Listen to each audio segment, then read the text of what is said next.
ಮುಖ್ಯಮಂತ್ರಿ ಸಿದ್ದರಾಮಯ್ಯ ಹಿಜಾಬ್ ಬ್ಯಾನ್ ಅಂದ್ರೆ ಹಿಂದಿನ ಬಿಜೆಪಿ ಸರ್ಕಾರದ ಅವಧಿಯಲ್ಲಿ ಹಿಜಾಬ್ ಅನ್ನ ಶಾಲಾ ಕಾಲೇಜ್ಗಳಲ್ಲಿ ಧರಿಸೋದನ್ನ ಬ್ಯಾನ್ ಮಾಡಿ ಆದೇಶ ಹೊರಡಿಸಲಾಗಿತ್ತು.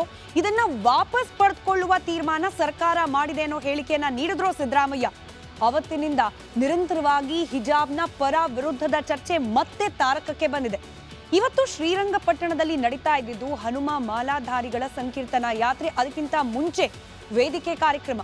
ಈ ವೇದಿಕೆ ಕಾರ್ಯಕ್ರಮದಲ್ಲಿ ಹಿಂದೂ ಮುಖಂಡ ಕಲ್ಲಡ್ಕ ಪ್ರಭಾಕರ್ ಭಟ್ ಅವರು ನೀಡಿದ ಒಂದು ಹೇಳಿಕೆ ಮತ್ತೆ ಹಿಜಾಬ್ ವಿಚಾರವ ಚರ್ಚೆಯನ್ನ ಮುನ್ನೆಲೆಗೆ ತಂದಿದೆ. ಕೆಲವೊಂದಷ್ಟು ಆಕ್ರೋಶಭರಿತ ನುಡಿಗಳು ಚರ್ಚೆಗೂ ಕೂಡ ಗ್ರಾಸವಾಗ್ತಾ ಇದೆ. ಹಾಗಾದ್ರೆ ಕಲ್ಲಡ್ಕ ಪ್ರಭಾಕರ್ ಭಟ್ರ ಮಾತು ಯಾವ ರೀತಿ ಇತ್ತು ಹಿಜಾಬ್ನ ಕುರಿತಂತೆ ಗಮನಿಸಿ.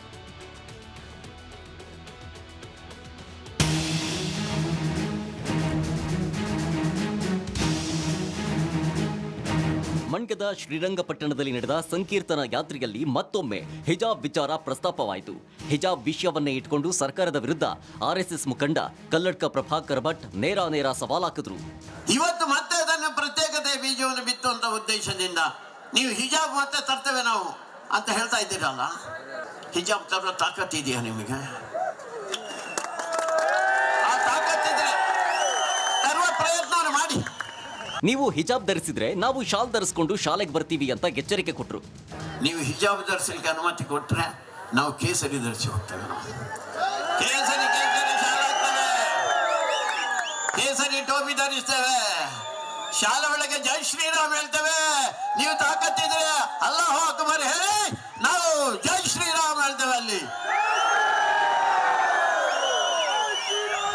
ಇದೇ ವೇಳೆ ಮಂಡ್ಯದ ಮುಸ್ಕಾನ್ಗೆ ಹಣ ಮತ್ತು ಶಭಾಷ್ ಗಿರಿ ಕೊಟ್ಟದ್ದು ಅಲ್ ಖೈದಾ ಅನ್ನೋದನ್ನ ಕಲ್ಲಡ್ಕ ಪ್ರಭಾಕರ್ ಭಟ್ ಉಲ್ಲೇಖಿಸಿದ್ರು. ಗಂಭೀರವಾಗಿ ಯೋಚನೆ ಮಾಡಬೇಕಾದಂತ ವಿಷಯ ಅಂದ್ರೆ ಆ ಹೆಣ್ಣು ಮಗಳಿಗೆ ಶಾಬಾಸ್ ಗಿರಿಯನ್ನು ಕೊಟ್ಟಿರುವಂತದ್ದು, ಮೊದಲು ಕೊಟ್ಟಿರುವಂತದ್ದು ಅಲ್ ಖೈದಾ ಅಂತ ಹೇಳುವಂತ ಒಂದು ದೇಶದ್ರೋಹಿ ಭಯೋತ್ಪಾದಕ ಸಂಘಟನೆಯ ಪ್ರಮುಖ ಅಲ್ ಜವಾಹಿರಿಂದ ಅವನಿಗೆ ಶಾಬಾಸ್ ಗಿರಿಯನ್ನು ಕೊಟ್ಟಿರುವಂತದ್ದು, ಹಣವನ್ನು ಕೊಟ್ಟಿರುವಂತದ್ದು. ಅಂದ್ರೆ ಅಲ್ ಖೈದಾದ ಜೊತೆಯಲ್ಲಿ ಸಂಬಂಧ ಇರುವಂತ ಒಬ್ಬಳು ಹೆಣ್ಣು ಮಗಳು ಈ ಜಿಲ್ಲೆಯಲ್ಲಿದ್ದಾಳೆ. ಎಚ್ಚರಿಕೆಯಿಂದ ಇರ್ಬೇಕು ನೀವು. ಅಲ್ ಖೈದಾ ಅಂತ ಹೇಳುವಂತ ಭಯೋತ್ಪಾದಕ ಸಂಘಟನೆಯ ಬೀಜ ಬಿತ್ತುತ್ತಾ ಇದ್ದಾರೆ ಇಲ್ಲಿ ಮಂಡ್ಯದಲ್ಲಿ. ಇನ್ನು ಮುಂದುವರೆದು ಮಾತನಾಡಿದ ಕಲ್ಲಡ್ಕ ಪ್ರಭಾಕರ್ ಭಟ್ ಬಿಬಿ ಮುಸ್ಕಾನ್ ವಿರುದ್ಧ ನೇರವಾಗಿ ವಾಗ್ದಾಳಿ ನಡೆಸಿದ್ರು. ಅವಳೆಲ್ಲ ನಾಳೆಯಿಂದ ನಾನು ಶಾಲೆಗೆ ಹೋಗ್ತಾನೆ ಅಂತೆ, ಹೋಗ್ಲಿ ತಾಕತ್ತಿದ್ರೆ ಅವಳು ಒಳಗೆ ಹೋಗುವಂತ ಪ್ರಯತ್ನ ಮಾಡ್ಲಿ ಅವಳು. ಈ ದೇಶದಲ್ಲಿ ಹಿಂದೂಗಳು ಹೇಡಿಗಳಾಗಿಲ್ಲ, ನೆನಪಿಟ್ಕೊಳ್ಳಿ. ಸಹನೆ ಇರ್ಬೋದು ನಮ್ಮ ಹತ್ರ, ತಾಳ್ಮೆ ಇರ್ಬೋದು ನಮ್ಮ ಹತ್ರ, ಅದು ನಮ್ಮ ದೌರ್ಬಲ್ಯ ಅಲ್ಲ ಅಂತ ನೀವು ತಿಳ್ಕೊಳ್ಬೇಕು. ಇವತ್ತಿಲ್ಲಿ ನೋಡಿದಂತ ಜನಗಳನ್ನು ನೋಡಿದ್ರೆ ನಮ್ಗೆ ಗೊತ್ತಾಗುತ್ತೆ ಅದು ದೌರ್ಬಲ್ಯ ಅಲ್ಲ ನಮಗೆ.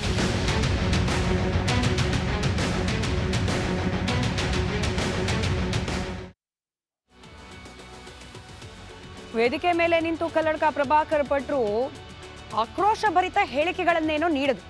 ನೇರ ಸವಾಲನ್ನ ಕೂಡ ಹಾಕಿದ್ರು. ಮುಸ್ಕಾನ್ ನಾಳೆಯಿಂದ ಶಾಲೆಗೆ ಹೋಗ್ಲಿ ನೋಡೋಣ, ನಾವು ಸುಮ್ಮನೆ ಕೂರೋದಿಲ್ಲ. ಅವ್ರು ಹಿಜಾಬ್ ಹಾಕಿದ್ರೆ ನಾವು ಕೇಸರಿ ಬಟ್ಟೆ ಹಾಕ್ತೀವಿ, ಅವ್ರು ಅಲ್ಲಾಹು ಅಕ್ಬರ್ ಅಂದ್ರೆ ನಾವು ಜೈ ಶ್ರೀರಾಮ್ ಅನ್ನೋ ಘೋಷಣೆ ಕೂಗ್ತೀವಿ ಅಂತ ಹೇಳಿ. ಹಾಗಾದ್ರೆ ಇಷ್ಟೆಲ್ಲ ಆಕ್ರೋಶಭರಿತ ಮಾತುಗಳನ್ನಾಡಿದ ಕಲ್ಲಡ್ಕ ಪ್ರಭಾಕರ್ ಭಟ್ರ ಮಾತುಗಳಲ್ಲಿ ಪ್ರಸ್ತಾಪ ಆದ ಮುಸ್ಕಾನ್ ಯಾರು? ಒಂದ್ಸತಿ ಕ್ವಿಕ್ ಆಗಿ ಮೆಲ್ಕ್ ಹಾಕೋಣ. ನಿಮ್ಗೆಲ್ಲ ಗೊತ್ತೇ ಇದೆ, ಅದರಲ್ಲೂ ಆಕೆಯ ವಿಡಿಯೋ ಗಮನಿಸಿದ್ರಂತೂ ನಿಮಗೆ ಗೊತ್ತೇ ಆಗತ್ತೆ ಆಕೆ ಯಾರು ಅಂತ ಹೇಳಿ. ಈ ಹಿಂದೆ ಬಿಜೆಪಿ ಸರ್ಕಾರ ಇದ್ದ ಅವಧಿಯಲ್ಲಿ ಯಾವಾಗ ಹಿಜಾಬ್ ಬ್ಯಾನ್ ಆಯಿತು, ರಾಜ್ಯ ಮಟ್ಟದಲ್ಲಿ ಬೇರೆ ಬೇರೆ ಕಡೆಗಳಲ್ಲಿ ಪ್ರತಿಭಟನೆ ಆಗ್ತಾ ಇತ್ತು.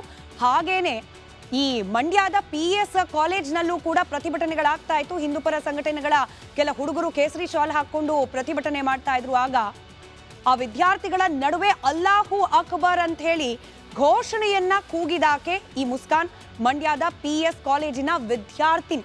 2022ರ ಫೆಬ್ರವರಿ 9ರಂದು ಪ್ರತಿಭಟನೆ ನಡೀತಿದ್ದ ಸಂದರ್ಭದಲ್ಲಿ ಹಿಂದೂಪರ ಸಂಘಟನೆಗಳ ಹುಡುಗರ ನಡುವೆ ಅಲ್ಲಾಹು ಅಕ್ಬರ್ ಅಂತ ಹೇಳಿ ಘೋಷಣೆಯನ್ನ ಕೂಗ್ತಾ ಆಕೆ ಕಾಲೇಜ್ನ ಒಳಗಡೆ ಹೋಗಿದ್ದ ಒಂದು ವಿಡಿಯೋ ಸಾಕಷ್ಟು ವೈರಲ್ ಆಯಿತು, ಚರ್ಚೆಗೆ ಕೂಡ ಗ್ರಾಸವಾಗಿತ್ತು. ಅದಾದ ನಂತರದಲ್ಲಿ ಮುಸ್ಕಾನ್ ರಾತ್ರಿ ಹಿಜಾಬ್ ಸ್ಟಾರ್ ಅಂತ ಹೇಳೇನೆ ಫೇಮಸ್ ಆದ್ಲು, ಜನಪ್ರಿಯಳಾದ್ಲು.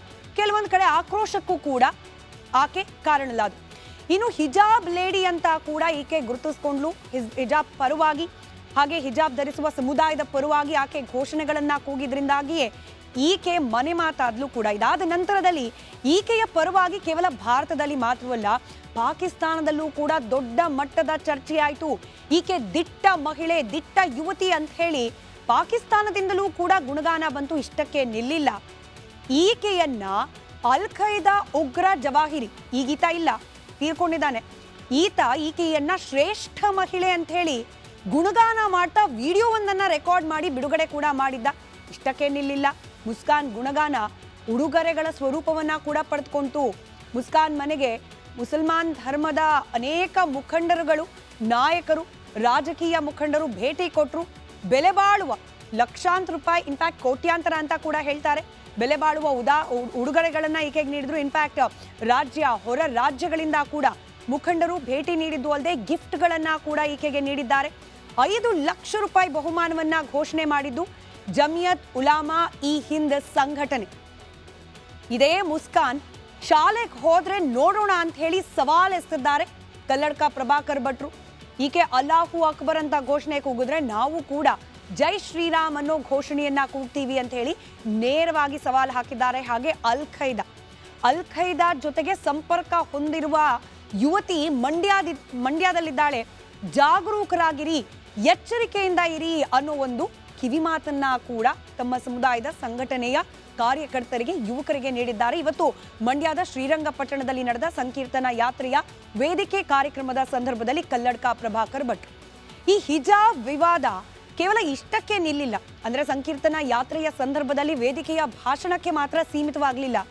ಯಾವಾಗ ಸಿದ್ದರಾಮಯ್ಯ ಅವರು ಹಿಜಾಬ್ ಬ್ಯಾನ್ ಅನ್ನ ವಾಪಸ್ ಪಡಿತೀನಿ ಅನ್ನೋ ಹೇಳಿಕೆ ನೀಡಿದ್ರು, ಸರ್ಕಾರ ಹಾಗೆ ವಿರೋಧ ಪಕ್ಷಗಳ ನಡುವೆ ವಾಕ್ ಸಮರಕ್ಕೂ ಕೂಡ ವೇದಿಕೆಯನ್ನ ನಿರ್ಮಾಣ ಮಾಡಿಕೊಟ್ಟಿದೆ. ಅಷ್ಟೇ ಅಲ್ಲದೆ ಸಂಸದ ಅನಂತಕುಮಾರ್ ಹೆಗಡೆ ಸಾಕಷ್ಟು ದಿನಗಳಿಂದ ಇವರು ಮುನ್ನೆಲೆಗೆ ಬಂದೇ ಇರಲಿಲ್ಲ, ಮಾಧ್ಯಮಗಳ ರಿಯಾಕ್ಷನ್ಗೆ ಸಿಗ್ತಾ ಇರಲಿಲ್ಲ. ಎಲ್ಲಿ ಹೋದ್ರು ಅನಂತಕುಮಾರ್ ಹೆಗಡೆ ಅನ್ನೋ ಚರ್ಚೆ ಇತ್ತು. ಅನಾರೋಗ್ಯ, ಅದಕ್ಕೆ ಚಿಕಿತ್ಸೆ ಇತ್ಯಾದಿ ನಡುವೆ ಕಳೆದು ಹೋಗಿದ್ದ ಅನಂತಕುಮಾರ್ ಹೆಗಡೆ ಅವರು ಬಹಳ ದಿನಗಳ ನಂತರ ಇವತ್ತು ಮಾತನಾಡಿದ್ದಾರೆ. ಕೇವಲ ಮಾತನಾಡಿರೋದಲ್ಲ, ಹಿಜಾಬ್ ವಿಚಾರದಲ್ಲಿ ಕೈ ಹಾಕಿ ನೋಡಿ ಅಂತ ಹೇಳಿ ನೇರವಾಗಿ ಸವಾಲ್ ಕೂಡ ಎಸೆದಿದ್ದಾರೆ.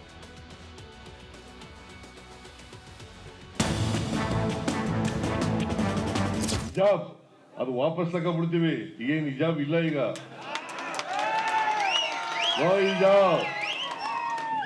ಹಿಜಾಬ್ ಹಾಕೊಂಡು ಹೋಗ್ಬೋದು ಈಗ, ಗೊತ್ತಾಯ್ತಾ? ಆದೇಶ ವಾಪಸ್ ತಗೊಳ್ಳಿ ಅಂತ ಹೇಳಿದ್ದೀನಿ ನಾನು. ಅದಿನ್ನೂ ಮಾಡಿಲ್ಲ.